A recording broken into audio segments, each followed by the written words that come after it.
Ils sont désormais 13 candidats retenus par Elections Cameroun après le premier niveau de filtrage. Parmi eux, des ténors de la politique. À côté, un candidat qui ferait office de poids-plume, Samuel Hiram Iyodi, devenu un véritable phénomène sur les réseaux sociaux. Nous l'avons sollicité pour un entretien. Samuel Hiram Iyodi. Qui est Hiram Iyodi? Je suis Hiram Samuel Iyodi, je suis un Camerounais, un ingénieur de formation, un auditeur de profession. J'ai une quinzaine d'années d'expérience dans le conseil aux industries pétrolières et aux industries de la transformation agroalimentaire. Je suis engagé en politique depuis bientôt 20 ans, de manière plus visible depuis 7 ans, puisque je pense que c'est à l'occasion de l'élection présidentielle de 2018 que les Camerounais m'ont découvert. Voilà qui est Hiram Samuel Iyodi, désormais candidat à l'élection présidentielle de 2025, sous la bannière du FDC, le Front des démocrates camerounais.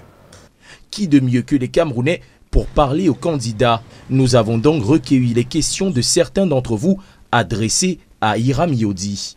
Étant donné que vous êtes un ancien coordonnateur des jeunes du RDPC au Québec, qu'est-ce qui nous dit que vous allez effectivement être le candidat qui va apporter le changement et non être un pion du RDPC, comme ça se dit dans les réseaux sociaux?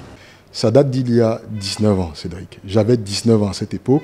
J'étais au Canada, j'étais un Camerounais très engagé dans la vie de la communauté camerounaise de la ville de Québec. Et donc, quand le RDPC a décidé de s'implanter au Canada en 2007, j'ai été sollicité par des aînés pour participer à l'implantation du parti. Et donc, effectivement, au mois de juin 2007, j'ai participé à la création du comité de base Québec Sud, dont j'ai pris la présidence. Ça a duré exactement 6 mois. En décembre, j'en suis parti. Je suis ce que je suis, j'ai été ce que j'ai été. Mon parcours, il est clair. Je ne suis plus au RDPC depuis décembre 2007. Ça fait 18 ans. Donc, je suis un peu embêté que l'on me ramène à ce débat et qu'on ne regarde pas, que certains choisissent de ne pas regarder tout ce que j'ai fait dans le champ politique depuis 18 ans. 2018, au cours de laquelle j'ai été l'un des acteurs majeurs de la coalition, que j'ai d'ailleurs annoncé sur vos antennes 2 jours avant l'élection présidentielle avec le professeur Moïse Kamto. J'ai été fondateur du MP3. Tout mon parcours des 20 dernières années est disponible sur l'ensemble de mes pages sur les réseaux sociaux.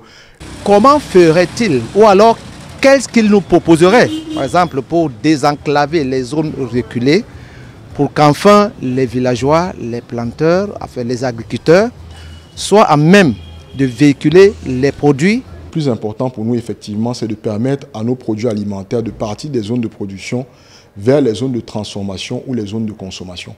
Et pour cela, nous avons opté pour faire bitumer les routes qui partent de tous les chefs-lieux de département vers les différents bassins agricoles.